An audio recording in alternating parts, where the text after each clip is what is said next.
بسم اللہ الرحمن الرحیم۔ آج ہم روزے کے مقاصد پر پڑھیں گے۔ روزوں کا مقصد کیا ہے اور روزوں کا نتیجہ وہ کیا ہونی چاہیے اور روزوں کے فائدے کیا ہے۔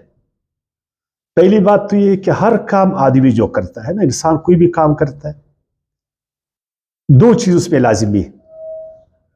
ایک، اس کام کا مقصد کیا ہے جس کو وہ کر رہا ہے، اور دوسری جو لازمی چیز ہے وہ ہے کہ وہ کام کس طرح ہونی چاہیے۔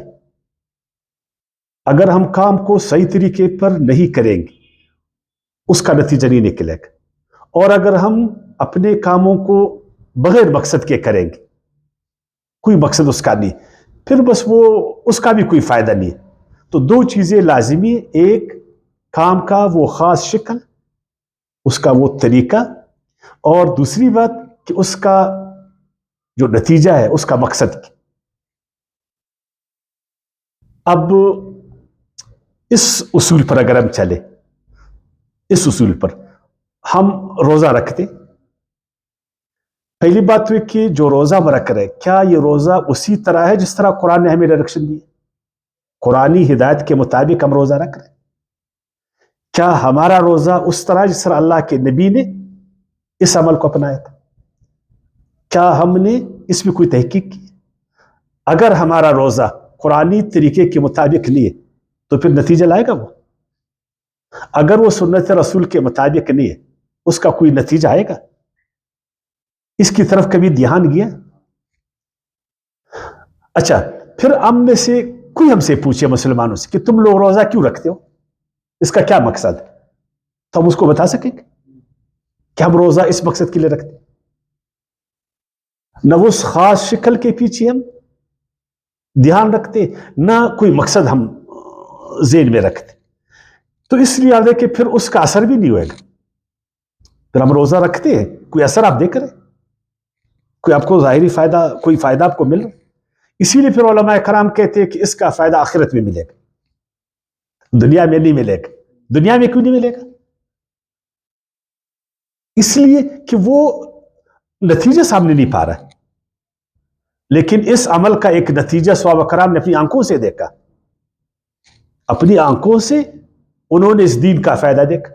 اس دین نے ان کو تخت خلافت پر نہیں بٹھایا، ان کے سارے مسائل حل نہیں کیے، ان کو با اخلاق نہیں بنایا، ان کو رحماء بینہم نہیں بنایا، ان کو بھائی بھائی نہیں بنایا۔ پھر ہمیں کیوں نہیں بناتا؟ اچھا، اس کے بعد جو روزہ ہے نا، اس کے تین مقاصد قرآن مجید نے بیان فرمائے۔ جو پہلا مقصد وہ ہے حصول تقوی۔ اللہ نے فرمایا روزے میں نے تم پر اس لیے فرض کیے لعلکم تتقون، تاکہ تم تقویدار انسان بنو۔ تقوی کیا ہے؟ تقوی نقصان دہ چیزوں سے بچنا، اپنے آپ کو بچانا، اپنے اندر ایسی صلاحیت پیدا کرنا۔ روزہ انسان میں ایسی صلاحیت پیدا کرتا ہے کہ پھر وہ ان چیزوں سے اپنے آپ کو بچاتا جو ان کو دنیا اور آخرت میں نقصان پہنچے، یعنی اس میں قوت برداشت پیدا کرتا، ضبط نفس اس میں پیدا کرتا، اس میں ایک ڈسپلن پیدا کرتا، اور جو نفسانی ترغیبات اور خواہشات پھر اس پر وہ قابو پاتا۔ میں آسان آپ کو سمجھاؤں، ایک ڈاکٹر اور مریض کا تعلق، مریض چاہتا ہے کہ میں صحت مند بنوں، ہے نا، وہ ڈاکٹر کے پاس جاتا ہے، ڈاکٹر اس کی مرض اس کی تشخیص کرتا، پھر اس کو دوائیاں دیتا، پھر کچھ ہدایت اس کو دیتا۔ اگر یہ مریض ان دوائیوں کو جس طرح ڈاکٹر نے اس کو کہا ہے استعمال کرے گا تو ٹھیک ہوئے گا، اگر ان کو اپنی مرضی پر استعمال کرے گا، اس کو آگے پیچھے کرے گا، کم زیادہ کرے گا، ٹھیک ہوئے گا ڈاکٹر صاحب؟ نہیں ہوئے گا۔ اچھا، اگر جن چیزوں سے ڈاکٹر نے اس کو روکا ہے کہ ان چیزوں سے آپ نے پرہیز کرنا ہے، وہ ان چیزوں سے نہیں روکے گا، پھر وہ ٹھیک ہوئے گا؟ اب وہ کیا کرے گا؟ اپنے اندر تقوی پیدا کرے گا۔ تقوی کس طرح؟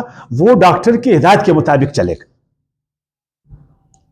یہ تمہارا مرض ہے اور یہ اس کا علاج ہے، اس علاج کو تم نے اس طریقے سے کرنا، ایک خاص طریقہ اس کو بتائے گا، اور وہ طریقہ وہ لکھ کر بھی اس کو دے گا۔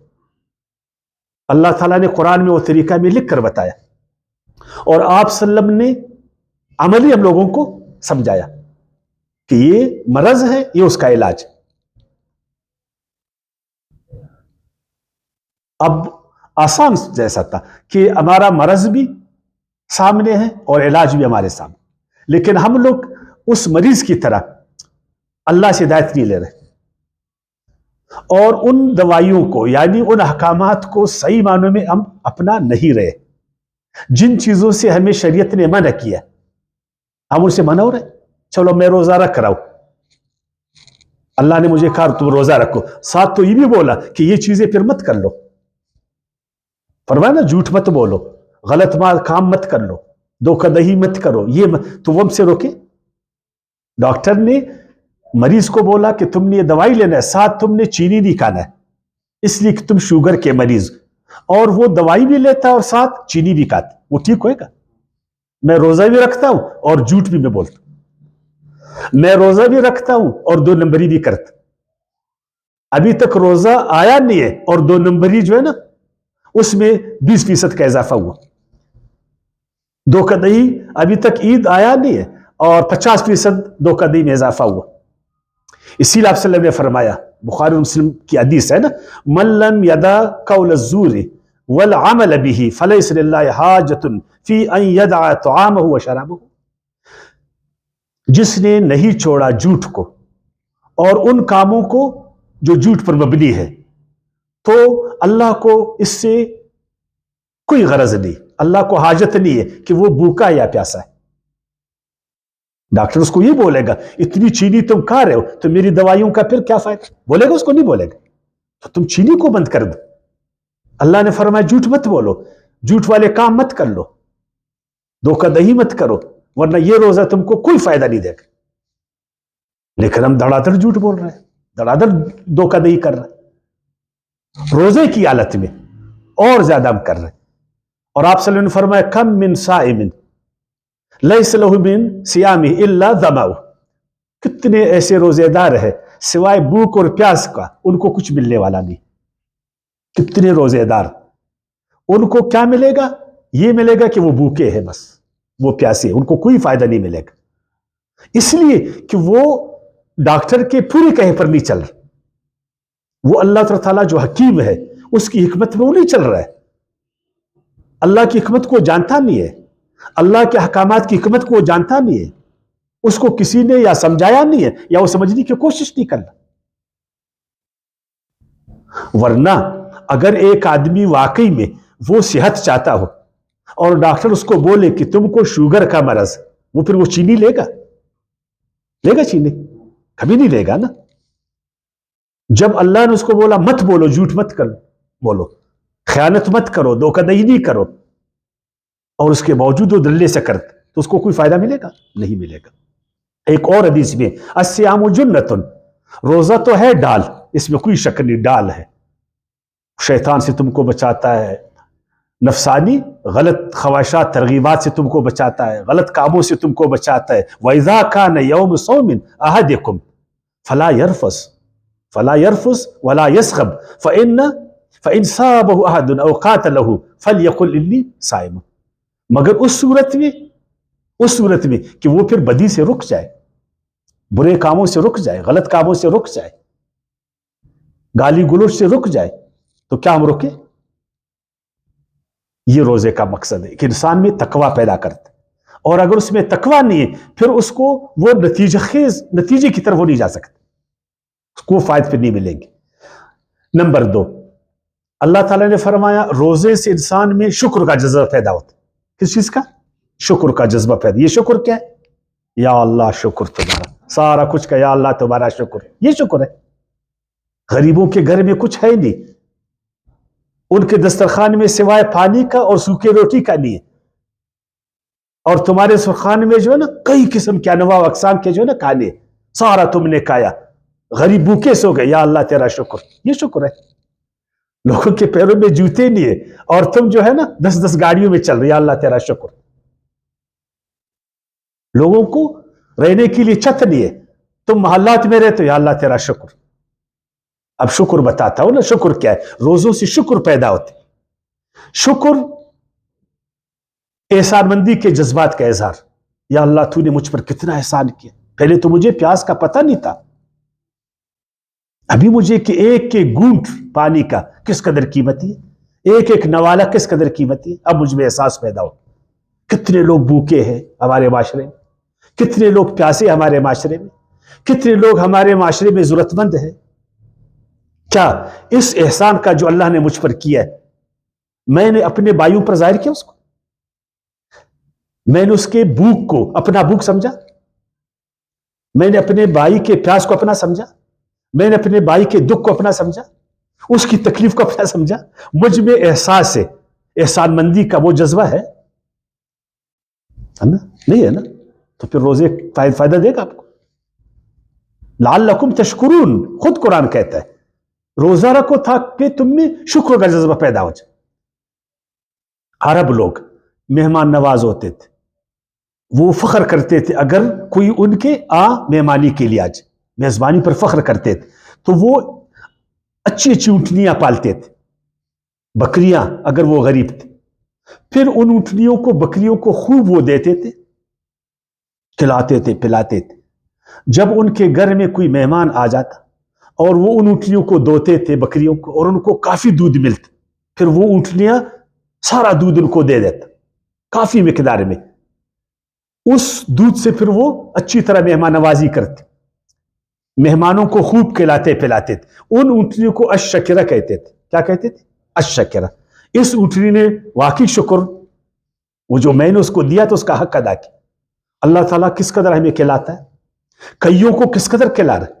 کتنے لوگ ہمارے معاشرے میں امیر ہیں، کتنے معاشرے میں متوسط ہیں، اور جو 9 کروڑ انسان ہمارے ملک میں اس وقت جو غربت کی لکیر سے نیچے زندگی گزار، یہ اوپر والوں نے اس اونٹنی کی طرح اپنا دودھ دیا ان کو جو اللہ نے اس کو دیا تھا. انہوں نے غریبوں کے لیے اپنے ہاتھوں کو کھلا رکھا. روزہ تو یہ پیدا کرتا. اور اسی طرح روزہ جو ہے نا انسان کو اس قابل بناتا ہے کہ وہ ہر طرح کی غلامی سے نکل کر صرف اللہ کا غلام بن جائے. کتنی بڑی بات. اس میں اللہ کی کبریائی وہ اس کے ذہن پر چاج کہ صرف اللہ اکبر، اللہ ہی بڑا ہے. کون بڑا ہے؟ اللہ اکبر. اسی کی کبریائی. لے تکبر اللہ علی ما ہداکم، اس طرح اللہ کو بڑا بناؤ، اس کی بڑائی کو ظاہر کرو جس طرح اللہ نے تم کو سمجھا. یہ روزے میں آپ کو اللہ تعالیٰ سبق دیتا، اس لیے کہ اب تم روزے دار بن گئے، اب تم اللہ کے سپاہی بن گئے. جس طرح ایک سپاہی مشق کرتا ہے اپنی ریاست کے لیے، اپنی ریاست کے اقتدار کے لیے، سورنٹی کے لیے، اسی طرح بھی یہ سپاہی وہ اللہ کی بڑائی کے لیے، اللہ کے دین کے لیے، اس دین کے غلبے کے لیے اب وہ مشق کرتا. پھر اس سے کیا ہوتا ہے؟ زمین پر اللہ کی بڑے، اللہ کا دین وہ قائم ہو جاتا. جب اللہ کا دین قائم ہو جاتا ہے پھر لوگوں کا دین وہ مٹ جاتا. پھر ایک انسان دوسرے کو غلام نہیں بناتا، ایک انسان دوسرے پر ظلم نہیں کرتا. اللہ کی زمین میں پھر امن آ جاتا ہے، سلامتی آ جاتی، خوشی آ جاتی، آزادیاں آ جاتی، احترام آ جاتا. واللہ اقبال نے فرمایا نا، سروری زیبا فقط اس ذات بے ہمتا کو ہے، حکمران ہے ایک وہی باقی بتانے آزری.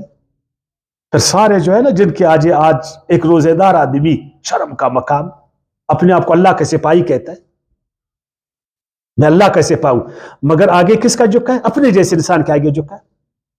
اپنے جیسے انسان سے وہ خوف کھاتا ہے، اپنے جیسے انسان کے جو ہے نا نیچے وہ زندگی گزارنا چاہتا ہے، اس کی غلامی پر. یہ روزہ ہے؟ کوئی سپاہی اس طرح کرتے؟ جو ملک کے سپاہی ہے وہ اپنے ملک کی بجائے دوسرے ملک کے آگے گرتے، اپنے ملک کا وقار بلند کرتے. روزے دار اللہ کا سپاہی ہوتا ہے، اس عمل سے وہ اللہ کے دین کو خوبصورت بناتا، اللہ کے دین کو جو ہے نا سربلند کرتا، اپنی آزادی کو ظاہر کرتے، صرف اللہ کی غلامی کو پسند کرتے. وما علینا الا البلاغ.